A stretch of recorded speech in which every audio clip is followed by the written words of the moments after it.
Bonjour à tous, alors je vous reviens enfin avec une nouvelle petite vidéo.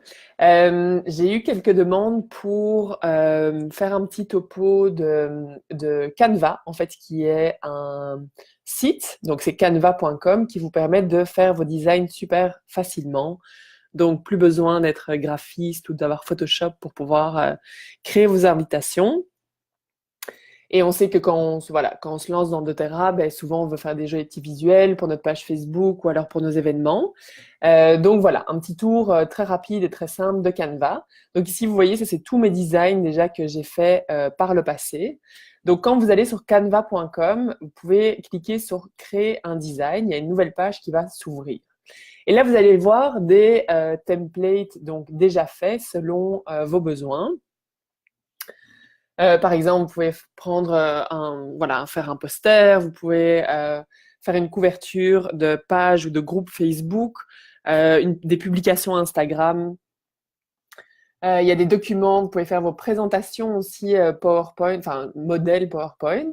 Donc ça, c'est vraiment très simple. Si vous voulez même faire votre CV, des petits flyers, des petites cartes à laisser dans les magasins, votre carte de visite. Voilà, il y a vraiment plein de choses. Et ce qui est intéressant, c'est qu'il y a des designs tout faits. Donc si par exemple, on va dans publication Instagram, on clique dessus. Et donc là, je vais voir un tas de modèles préfaits. Donc vous allez voir qu'il y a certains modèles qui sont gratuits, donc on voit ici, et d'autres qui sont payants. Moi, j'ai pris un abonnement Canva parce que donc ça me coûte, je pense, 12 dollars US par mois, mais je l'utilise tellement que c'est vraiment facile, étant donné que je peux aller chercher du coup, mais même si vous n'êtes pas client, vous pouvez le faire aussi, sauf que vous aurez accès à moins de photos. Donc c'est ça, vous pouvez aller chercher des photos. Donc imaginons huile, donc like essential oil. Je vais faire enter. Et là, il commence à chercher, donc tout, en fait, j'ai plein de visuels que je peux utiliser. Du coup, c'est vraiment, parfois, il faut payer 1 dollar US, mais moi, personnellement, ça m'économise beaucoup de temps. Je peux aller voir photos et je peux aller voir illustrations aussi. Donc ça, ce sont plus des petits dessins, ça peut être sympa parfois dans un design. Donc ça, c'est une chose. Déjà, quand voilà, vous cliquez sur la recherche. Donc, recherche, c'est ici en haut, vous voyez à gauche. Autrement, on peut retourner dans les modèles. Donc, on voit dans les modèles, là, on était au début. Vous allez voir tout un tas de designs. Donc, je vais en prendre un au hasard. Il se peut que vous trouviez pas le design de vos rêves. Donc, ça, je vais vous montrer comment vous pouvez faire. Donc, imaginons, je vais prendre celui-là. Je clique dessus, Surf School. Voilà. Et ça vient s'afficher ici. Donc, ça, c'est la première étape. Donc, après, je peux aller amener des images à moi. Donc, comment je fais? Je clique sur mon image qui est sur mon bureau, par exemple, ou sur un fichier sur mon ordinateur. Je clique et voilà, je le drop. Click drop directement ici. Et donc là, on va voir que ça vient directement charger la photo dans ma banque d'images. Donc là, j'attends un instant que ça charge. Et ensuite, je vais aller mettre mon image. Donc, je clique sur mon image et je vais aller la mettre. Étant donné que c'est un modèle préfet, vous allez voir, la photo va directement se mettre. Il me propose de mettre, voilà, si je bouge la photo, vous voyez, directement sur le fond. Donc, il faut jouer un peu avec, voilà, l'emplacement. Et je lâche et voilà, ma photo est là. Donc, là, on voit qu'il met automatiquement un filtre sur ma photo. Donc, ça, c'est ce modèle-là. Donc, si je veux retourner dans mes modèles, là, j'étais dans mes téléchargements, je peux retourner dans mes modèles et on voit que celui-là met une sorte de petit filtre par-dessus. Si ça vous convient pas, ben c'est très simple, vous cliquez sur un autre modèle, il va vous demander si vous abandonnez celui-là et c'est parfait. Donc ça, c'est la première chose. Moi, ce que j'aimerais, j'aime bien l'idée du cercle, mais j'ai envie d'enlever le fond. Donc ce que je fais, c'est que je reclique sur mon image, je supprime et ça, en fait, ce petit visuel dans le fond, c'est mon filtre. Donc je reclique dessus et je fais supprimer, donc avec la touche delete. Voilà. Et donc là, je vais aller remettre, mais vous allez voir que ma photo ne va pas se mettre automatiquement. Donc, je vais quand même la laisser là. J'agrandis la photo pour la mettre à la bonne taille et j'aimerais aller la mettre en image de fond. Donc pour ça, il faut qu'il y ait deux images qui soient superposées. Vous allez alors avoir l'option de cliquer sur organiser et mettre en arrière. En arrière, vous cliquez plusieurs fois, arrière, arrière, et voilà. Donc là, ça a été mis en arrière. Vous voyez que j'ai plus de filtre sur ma photo. Là, par contre, je me dis, OK, le cercle ici, j'ai pas trop envie qu'il soit transparent, j'aimerais bien qu'il soit opaque.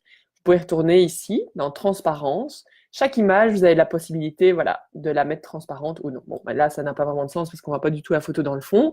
Mais voilà, vous avez cette option-là. Ensuite, on peut aller cliquer dans le texte. Et là, vous allez changer votre texte. Vous pouvez aller changer la typo. Imaginons ici, ben moi, Pacifico, ça me tente pas trop. Je vais plutôt aller chercher,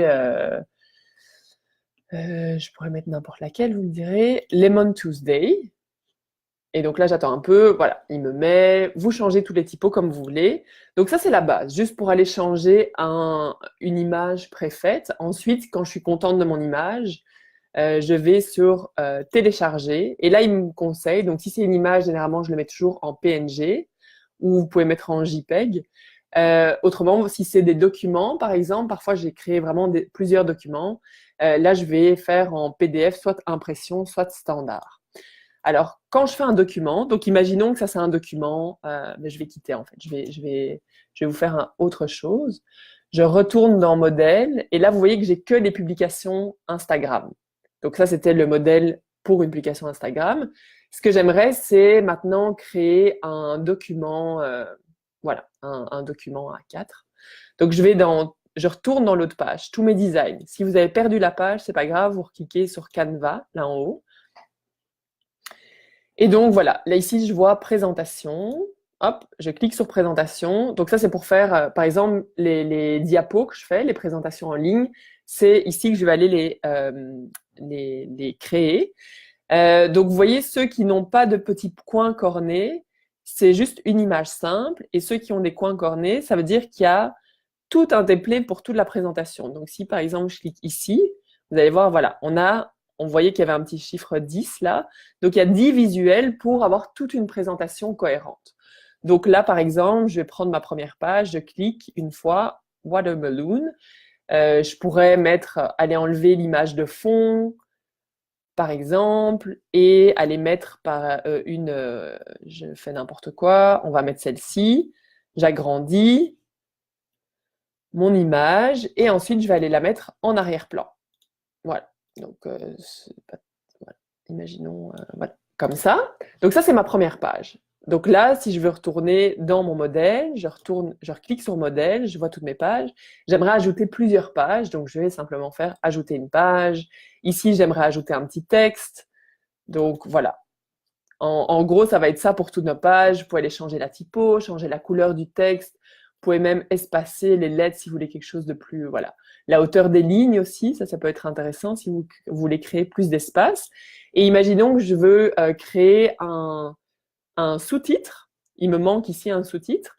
Je vais cliquer. Alors là, attention, parce que souvent, il faut cliquer vraiment qu'il y ait la petite croix.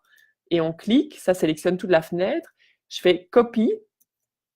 Je clique en dehors et je fais paste, coller. Donc là, voilà, ça a été dupliqué. Je vais amener celle-ci un peu plus haut. Et je vais aller changer mon sous-titre. Donc là, j'aimerais quelque chose de plus petit, que ce soit sur une ligne. Voilà, et que ce soit une autre typo, collectif. Ça tombe bien, c'est le nom de mon équipe. Et voilà, collectif. Et je me suis fait un petit sous-titre. Donc là, vous pouvez copier, coller, faire les choses à votre goût. Et ensuite, ajouter, je pense que doTERRA, il propose de rajouter un maximum de 20 pages. Si votre document fait plus que ça, c'est pas grave, je crée juste un deuxième document et après j'ai la possibilité de les fusionner. Donc celui-là, par exemple, je vais aller l'exporter en format PDF. Maintenant, si jamais je quitte ceci, il se peut parfois qu'il n'y ait aucun design qui me tente. Donc dans ce cas-là, je retourne par exemple sur publication Instagram. Là, il n'y a aucun des trucs qui me tente, donc je vais partir de zéro. Là, il nous offre la possibilité de faire différentes choses. Si je vais dans éléments, là, je vais pouvoir, par exemple, créer des grilles. Donc, par exemple, si vous voulez mettre quatre images l'une à côté de l'autre, ben, vous allez cliquer sur ça et vous allez pouvoir ajouter vos images. On va y aller très simplement comme ceci. Pascal, si tu vois la vidéo, Là, j'avais fait un petit design. Et donc, j'ajoute mes photos, tout simplement. Puis, vous pourriez ajouter, par exemple, ici au milieu, j'aimerais, donc ça, je suis toujours dans gris, je suis retournée dans éléments. Soit, qu'est-ce que je mettrais?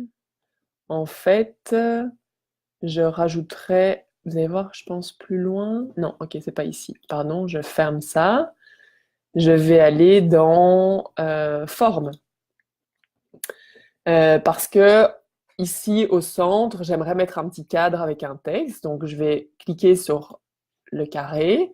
Il me le met en noir automatiquement. Je vais faire, mettons, gris clair.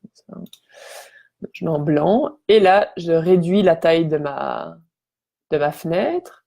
Et à chaque fois, il nous met des petits indicateurs. Vous voyez, les lignes en mauve, ça nous permet vraiment de trouver le centre. Donc là, j'ai mis en centre. Donc là, j'ai mis mon petit rectangle par-dessus et j'aimerais venir mettre un texte par-dessus ça. Donc, je vais aller dans l'onglet texte, ici, en dessous. Et là, vous allez voir qu'il y a des modèles de texte tout fait, en fait, tout préparé. Donc, par exemple, moi, j'utilise souvent celui-ci. Je clique dessus et ça va venir se mettre directement. Donc, j'ai cliqué une fois, ça vient se mettre là. Alors, mon conseil, c'est avant de changer quoi que ce soit ici, posez-vous la question, est-ce que j'ai vraiment besoin de ces 3 lignes? Moi, parfois, j'ai juste besoin des 2 premières. Dans ce cas-là, je vais déjà aller effacer celle-là. Parce que parfois, quand je modifie le texte, après, je suis plus capable d'aller sélectionner celle-là. Donc, je clique en dehors. Voilà. Et ensuite, je vais aller ajouter, voilà, atelier, huile, essentielle. Et donc, je peux aller modifier la taille, modifier la typo. Si je prends le coin, je peux agrandir, rétrécir. Et voilà, en gros, de quelle manière vous pouvez faire ça. Dans les éléments, ce qui est intéressant aussi, c'est que vous allez pouvoir aller ajouter, par exemple, il y a des lignes que vous pouvez mettre, si vous voulez rajouter des petits designs, des illustrations. Là, on ne les voit pas, mais voilà, il y a des illustrations que vous pouvez rajouter. Des cadres. C'est ici, par exemple, que je vais, Pascal, pour ta photo, donc si j'enlève tout ça, est-ce que je peux tout sélectionner? Non. Voilà, ok. Imaginons, j'ai ça ici en dessous, et j'aimerais créer voilà, une photo ronde. Donc, je vais dans cadre, et je vais descendre, descendre, descendre. Ben, on peut le faire avec les coins arrondis, mais il y a, voilà, ici, soit il y a avec une fine ligne blanche, je ne sais pas si vous la voyez, autrement il y a avec un petit cadre blanc, autrement vous avez sans rien. Voilà, moi je prends sans rien. Je vais le placer au centre, voilà. Et j'aimerais mettre une jolie petite photo là au milieu. Je retourne dans mes téléchargements et je vais mettre la photo avec ma fille. Voilà. Et vous voyez, je passe dessus, automatiquement il vient me le mettre avec le cercle. Donc ça peut être sympa. Et après, vous pouvez déplacer votre photo. Si vous retournez dans éléments, je ferme ici avec la petite croix au-dessus. Donc, je vois que j'ai mes typos. Vous allez voir qu'il y a plein d'illustrations que vous pouvez, il y a des graphiques que vous pouvez utiliser si vous faites voilà, des documents, voilà, plein de choses. Et c'est ça, je pense que c'est pas mal ça. Donc, vous voyez, c'est très, très, très simple d'utilisation. Vous pouvez aller chercher vos photos et voilà, je pense que j'ai vu tout ce qu'il y avait à voir. Si jamais il y a des choses qui ne sont pas claires, écrivez-moi en dessous de la publication, en dessous de la vidéo. Voilà, bye bye.